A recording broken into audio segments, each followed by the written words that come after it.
Baik, Assalamualaikum warahmatullahi wabarakatuh.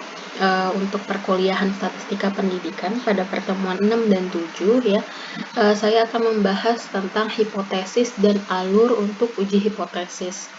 Nah, uji hipotesis sendiri akan kita bahas setelah UTS ya, di pertemuan ke-9 nantinya. Kemudian untuk pertemuan 6 ini yang akan saya bahas terlebih dahulu yaitu adalah hipotesis ya, hipotesis pada statistika. Nah, jadi sebelum masuk ke hipotesis ya, saya akan membahas terlebih dahulu statistika yang terdapat pada suatu penelitian. Nah, di dalam suatu penelitian ya, statistika itu terbagi menjadi dua ya. Statistika terbagi menjadi dua, yaitu parametrik dan non-parametrik. Kemudian statistika juga dibagi menjadi berdasarkan alur perhitungannya juga dibagi menjadi statistika deskriptif ya, deskriptif dan inferensial. Nah, statistika parametrik dan non parametrik itu termasuk ke dalam statistika inferensial ya. Kemudian deskriptif itu tentang cara kita mencari mean ya, mean, modus, kemudian median ya, yang sudah kita pelajari ukuran penyebaran data di pertemuan-pertemuan sebelumnya. Nah, jadi di sini pada umumnya ya terbagi menjadi dua, yaitu statistika deskriptif dan statistika inferensial. Kemudian untuk statistika inferensial ya, yaitu adalah statistika yang dilakukan untuk menganalisis data ya, menganalisis data atau statistika untuk menghitung uji hipotesis pada suatu penelitian. Nah, jadi kalau deskriptif cuma sebatas menghitung rata-rata, modus, median, variansi seperti itu. Kalau statistika inferensial yaitu lebih kepada bagaimana cara kita melakukan uji hipotesis, apakah hipotesis yang kita berikan dapat diterima atau ditolak seperti itu. Nah, sebelum masuk lagi di dalam uji hipotesis yaitu ada yang namanya populasi dan sampel ya. Jadi kalau kita mau mengambil data nanti ketika penelitian ya, ada dua cara ya untuk melakukan pengambilan data. Jadi ada dua cara di sini saya rangkum menjadi dua ya. Yang pertama itu adalah dengan melakukan sensus. Kemudian yang kedua adalah dengan cara mengambil dan melalui sampel. Nah, kalau untuk melakukan sensus itu biasanya di program studi murni seperti statistika ya, statistika, kemudian jurusan ekonomi ya seperti itu. Kemudian di program studi yang memang membutuhkan lebih banyak orang untuk dijadikan subjek penelitian mereka. Jadi dilakukan sensus. Nah, kalau untuk di bidang pendidikan ya, kita hanya menggunakan sebatas melalui sampel ya. Jadi subjek penelitiannya tidak terlalu banyak seperti itu. Nah, dalam proses melakukan suatu penelitian ya, peneliti harus bisa membedakan makna dari populasi dan sampel. Jadi memang harus bisa dibedakan, sangat krusial ya populasi dan sampel ini, karena ini adalah merupakan bagian dari proses pengambilan data yang sangat penting. Jadi jangan sampai nanti ketika penelitian tidak tahu apa itu yang namanya populasi dan sampel. Nah, jadi di sini ya populasi adalah keseluruhan objek ya, keseluruhan objek yang diteliti. Sedangkan sampel adalah sebagian data yang diambil dari populasi. Nah, misalnya seperti ini ya, misal di suatu sekolah ya, misalnya di kelas 6 SD misalnya ya, di kelas 6 SD itu ada kelas 6A ya, 6A, kemudian 6B, 6C, kemudian 6D, dan terakhir 6E. Misalnya seperti itu. Misalnya ada 5 kelas dalam rentangan siswa yang di kelas 6 ya. Nah, siswa-siswa yang berada di kelas 6 ini, artinya 5 kelas ini kita sebut sebagai populasi. Nah, kemudian dari 5 kelas ini ya, kita ambil 2 kelas sebagai kelas yang akan kita lakukan penelitian dari skripsi kita nanti. Nah, ini yang dikatakan sampel. Jadi populasi itu adalah keseluruhan ya, keseluruhan jumlah siswanya. Sampel itu adalah merupakan data sebagian data dari populasi atau sebagian kelas ya yang kita ambil untuk kita jadikan sebagai kelas penelitian seperti itu. Baik 2 kelas, 1 kelas, nah itu merupakan sampel. Tapi untuk keseluruhan dari seluruh kelas ini, jadi ada 5 kelas ini ya, itu namanya sampel. Sedangkan kalau misalkan kita ngambil 2 kelas untuk kelas yang 5 kelas ini adalah populasi. Kalau kita penelitian cuma ngambil 2 kelas, itu kita namakan sebagai sampel seperti itu. Nah, untuk pengambilan sampel ya itu juga tidak boleh sembarangan gitu, ada aturannya. Jadi di dalam penelitian ada aturan dalam mengambil sampel penelitian. Cara pengambilan sampel ini kita sebut sebagai teknik sampling. Jadi diingat cara pengambilan sampel itu namanya teknik sampling ya, di mana teknik sampling ini terbagi menjadi 2, yaitu random sampling, yang kedua itu adalah non-random sampling. Kalau random sampling ya, random sampling tadi ada 5 kelas ya, misalnya ada 5 kelas. Ada 5 kelas ya, kita tidak melihat ini kelasnya kelas yang paling bagus siapa gitu. Nah, kita random aja ngambilnya, misal di kelas B sama kelas D akan kita jadikan sampel penelitian. Nah, kemudian misalnya kita di sekolah itu berdua penelitiannya sama teman kita. Misalkan teman kita akan mengambil kelas A ya, kelas A ya, kemudian kelas C. Random aja seperti itu. Ini artinya apa? Artinya semua kelas dari kelas A ya, kemudian kelas B, kelas C, kelas D, dan kelas E punya kesempatan yang sama untuk kita pilih. Jadi setiap kelas punya kesempatan yang sama untuk kita pilih sebagai sampel penelitian. Nah, kemudian ada yang namanya non-random sampling. Kalau tadi random sampling itu sampelnya kita pilih acak ya, tanpa kita melihat background kelasnya seperti apa, kemampuan siswa di kelasnya seperti apa ya, bagaimana kondisi kelasnya. Nah, kebalikan dari random sampling ya, kalau non-random sampling ya, jadi ada beberapa pertimbangan atau kriteria tertentu yang harus kita perhatikan. Nah, biasanya non-random sampling ini kita gunakan di penelitian kualitatif. Lebih kepada kualitatif. Jadi, siswa-siswa yang berkemampuan tinggi ya, misalnya ada di kelas A. Ya kan, kelas A dan kelas B siswa berkemampuan tinggi, kelas C dan kelas D itu siswa berkemampuan sedang, sedangkan kelas E dan kelas F itu kemampuan siswanya rendah. Artinya apa? Kalau kita datang ke sekolah, kemudian sudah kita temui guru-guru yang ada di sana, misalnya ada guru yang menyarankan, oh kamu ambil kelas A dan kelas B saja, karena kemampuan siswa di kelas itu tinggi, seperti itu. Jadi, sudah ada pertimbangannya dari siapa? Dari si guru tadi, seperti itu. Jadi ada kriteria dan pertimbangan-pertimbangan tertentu dalam mengambil sampel. Artinya tidak semua sampel punya kesempatan yang sama untuk kita pilih sebagai sampel penelitian, seperti itu. Biasanya ini digunakan untuk penelitian kualitatif ya. Namanya biasanya itu purposive sampling biasanya. Nah, purposive sampling. Nah, itu adalah sedikit materi ya untuk pengantar kita dalam membahas tentang hipotesis. Nah, jadi di dalam suatu penelitian ya, kita pastinya harus memiliki uji hipotesis, terutama pada penelitian kuantitatif ya.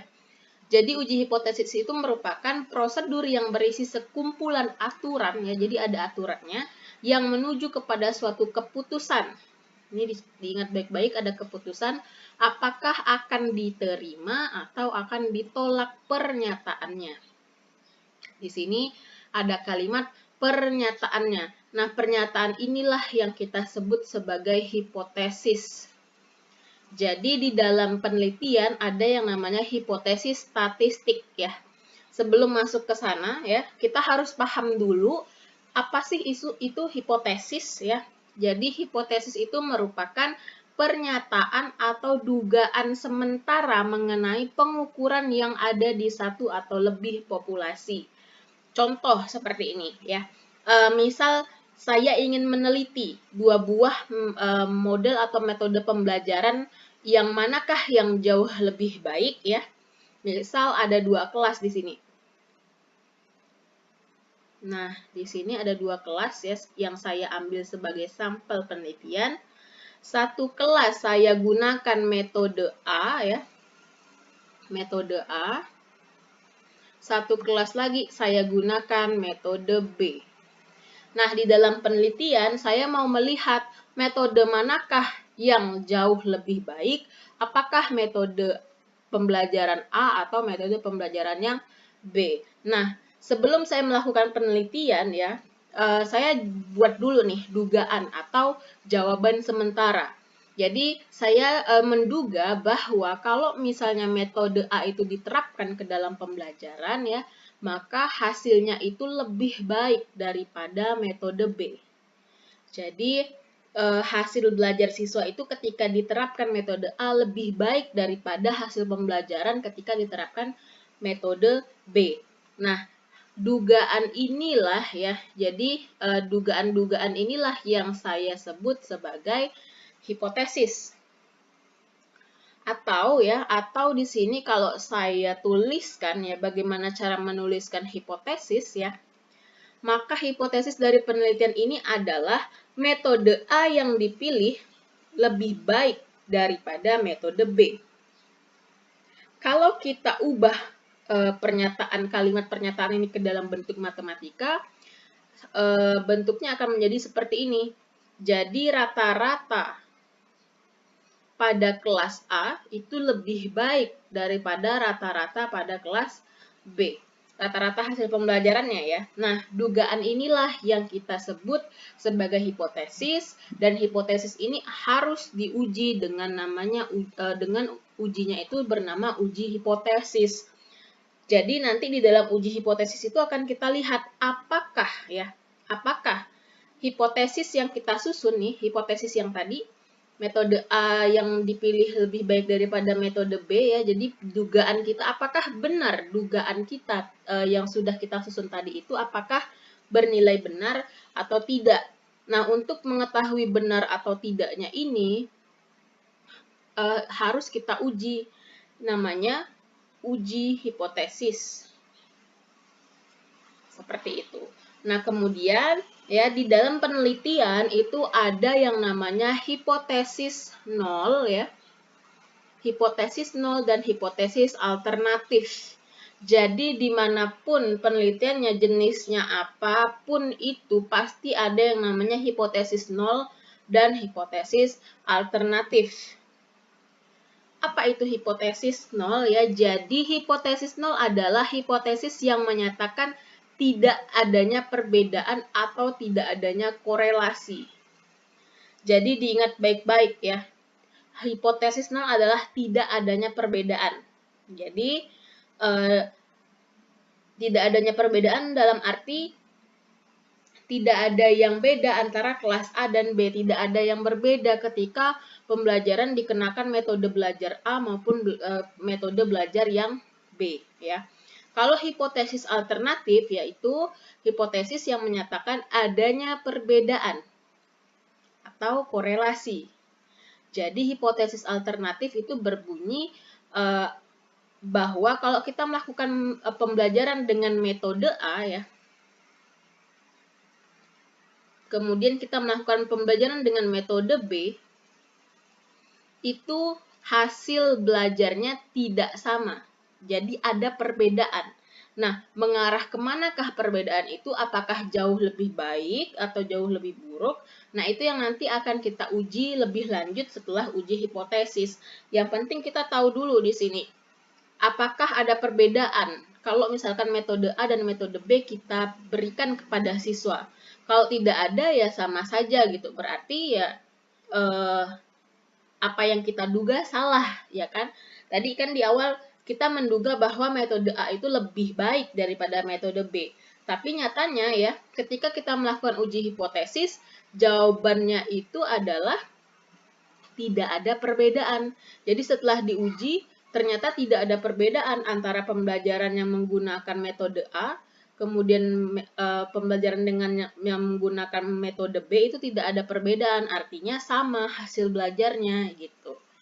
Jadi itu hipotesis nol dan hipotesis alternatif. Nah, jadi di dalam uji hipotesis ya, kalau nanti hipotesis nolnya ditolak, maka ya hipotesis alternatif itu diterima. Kemudian ada 3 macam jenis hipotesis ya. Yang pertama namanya hipotesis 2 ekor. Kemudian yang kedua adalah hipotesis 1 ekor. Kemudian yang ketiga yaitu hipotesis 1 ekor. Yang B ini adalah ekor kanan, yang C ini adalah ekor kiri. Nah, kalau kita perhatikan ya, kita perhatikan contoh yang tadi saya berikan ya. Metode pembelajaran A lebih baik daripada metode pembelajaran B. Nah, atau saya tuliskan dalam bentuk matematikanya seperti ini.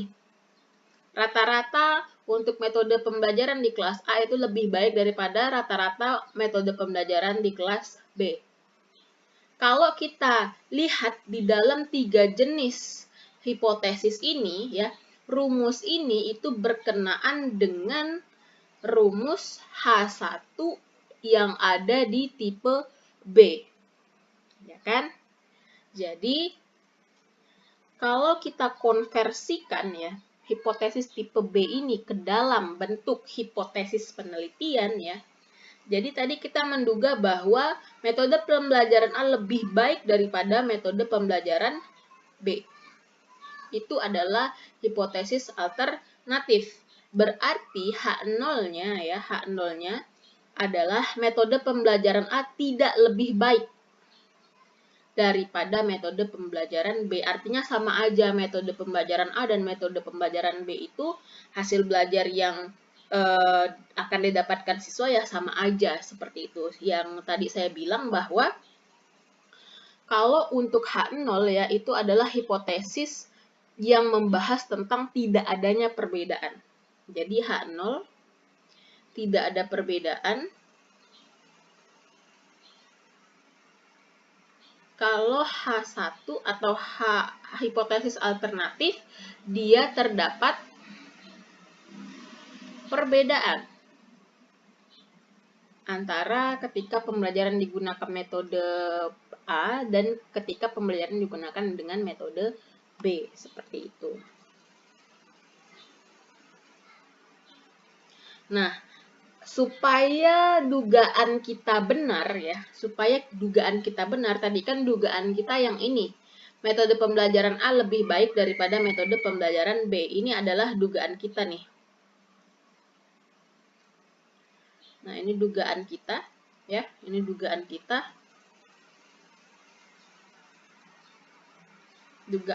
Nah, supaya dugaan kita ini benar ya, maka ya dalam uji hipotesis yang harus kita lakukan, kita harus menolak yang H0, kemudian kita harus menerima H1.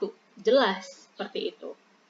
Jadi kita harus menolak pernyataan H0 ya, kemudian kita harus melakukan penerimaan terhadap pernyataan di H1 seperti itu.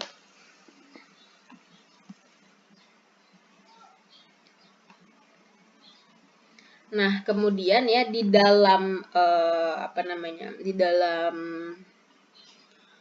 penelitian itu juga ada yang namanya tipe kesalahan. Nah, tipe kesalahan ini akan saya bahas di video satunya ya, supaya durasinya tidak terlalu panjang antara satu video dengan video lainnya. Jadi kita bahas ini di video berikutnya ya.